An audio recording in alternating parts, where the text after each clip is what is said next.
My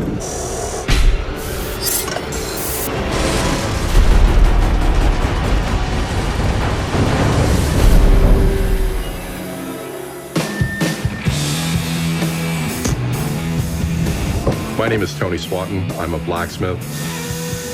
I make suits of armor and swords. My business is making weapons for movies, video games, television shows, commercials, all of that. For this build, Blizzard Entertainment has asked me to make the Ashbringer sword. It's quite a celebrated weapon in the world of Warcraft, and it's just awesome. Ashbringer was forged for the paladin Alexandros Mograine, and named for its ability to slaughter the undead, leaving nothing but ash in its wake. The blade changed hands several times following Alexandros' murder, was later used to shatter the Lich King's rune blade, Frostmourne, making it one of the most renowned weapons in Azeroth's history. This is a famous weapon in the lore of Warcraft. Very excited to be creating it. I'm not going to build this as drawn because it would weigh over 100 pounds and no human would be able to carry that. Perhaps me, but, you know, no mere mortal. First thing I'll do is kind of determine what I need to build this. I need to do a couple revisions to how it's drawn. I'm going to extend the grip to help the balance, and instead of making the blade a solid, thick blade as depicted in the game, I'm going to make it a 1/4 inch thick. The artwork showed a white glowing effect. Very cool looking, but doesn't exist in real life. I make a secondary copy and I contact cement it onto the actual steel I use and cut it out with a bandsaw. I'm not wearing gloves. Gloves would suck into the saw. The glove will actually be pulled into the blade and likely do more injury than if you're not wearing gloves. My hands are pretty callous, so I have built-in protection. I use a bandsaw to cut the steel like a hot knife going through butter.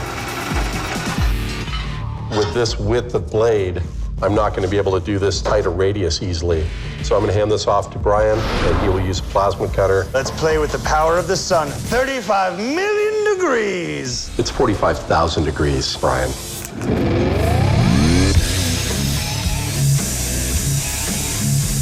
A plasma cutter uses an electrical arc and a compressed airstream going through it to vaporize the base metal, in this case, carbon steel.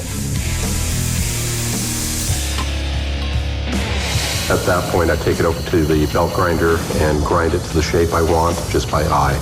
I use a two-wheel belt grinder using a 36 grit belt. It would take your finger off. After grinding the hollow grinds on the Birking, I hand it off to Brian, and he uses an angle grinder. We're removing enough metal to remove probably 10 pounds, so we're hopefully going to get that down to about 2 or 3 pounds for the blade. After I've refined the blade to the thickness and lightness that I want, we send it out to a commercial heat treater. This blade is too wide to fit into my electric heat treating ovens, but I will show the process using a miniature version of it. By heat treating and tempering the blade, it gives a proper cutting edge and it makes it a real weapon. This should withstand almost any battle. After I get the blade back from heat treatment, I need to carve the runes into the side of the blade. I want to make certain that these runes are replicated exactly as they are in the game. That will be the end of the blade construction. The spine of the Ashbringer entail about 30 separate patterns. We'll take those patterns, lay them out, and trace them onto sheets of bronze and cut them out with the bandsaw and the Beverly shear. A Beverly shear is a great tool in that I can cut a curved shape in sheet metal and I can cut thick metal using the leverage of the handle. We bend it on stakes and anvils using hammers. After I've folded the bronze to shape, I bring it over to the welding bench and heliarc weld it together. This is the first of 30 pieces, and I have about 12 more hours of welding to do. I could see these white glowing kind of gemstones surrounding elements of Ashbringer, and I thought the mother of pearl would be a phenomenal looking piece. I'm gonna cut cabochon stones out of the mother of pearl right here with the 6-inch diamond saw. However, mother of pearl is very toxic. The dust coming off of this is actually poisonous and lodges in your lungs. I'm going to be using a full respirator and also using water so that it doesn't get dust in the air, so I live a little bit longer. Then I'll make sockets that the mother of pearl go in little bezels, little strips of brass. So this is number 1 of 10. These will be set into the spine, pommel, and the dangle on Ashbringer. That will complete the construction of the bronze spine of Ashbringer. I'll be forging elements of the hilt out of bronze ingot by heating it to about 1,000 degrees in the forge. I'm using a power hammer, and I'm taking a red-hot piece of bronze ingot that's about 24 pounds. I get any hand, finger, or anything in there, it would smash it flat. Bones, it just doesn't care. I have a chunk of forged bronze that I made earlier that I'm going to mill a slot. A milling machine is able to cut a oblong hole. That way the tang, the inside of the handle, will fit through those spacers. This will be the last piece of the construction for Ashbringer's hilt. For the pommel, I'm going to take an ingot of bronze, manipulate those shapes on the anvil with a hand hammer. Once the bronze is cooled down enough to handle, I grind it to shape.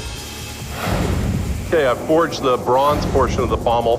There's a little blade on the top that I'm making out of chromoly steel. I'm going to put this in the forge, bring it to heat. Now I'm going to bring it over to the swedge block. Now I've formed the shape that I want. I'm going to take it to the Burking. That will complete the construction of the pommel. Well, this is a piece of Delrin that we're using for the first step in making the grip for Ashbringer. Pretty substantial. So I'll cut the grip to length on the bandsaw and then bring it over to the belt grinder and grind it to shape.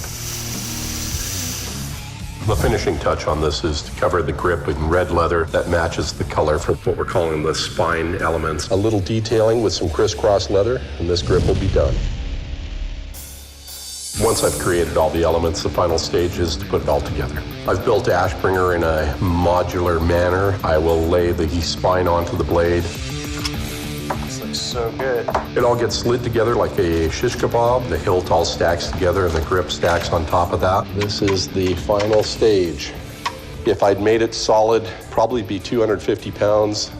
Let's see how much it actually weighs. Right at about 18 pounds. Woohoo! Over 200 hours putting this thing together. This is Ashbringer. Let's go slash something! Yeah!